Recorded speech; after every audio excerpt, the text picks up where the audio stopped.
So today I'm going to show you how to replace the seat belt on an AU Falcon. You're going to have to remove this panel and this panel, they just pop out.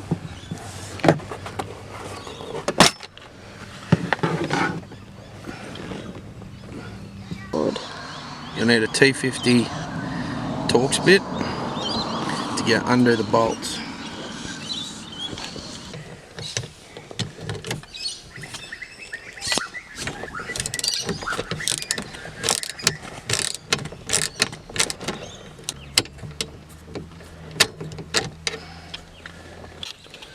So the two other bolts you want to undo is this one down here and that one there.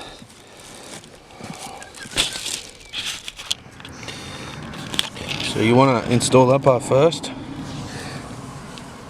and then you want to put the bolt in and install that, run it through that, and then bolt it in down the bottom, and you're all good to go.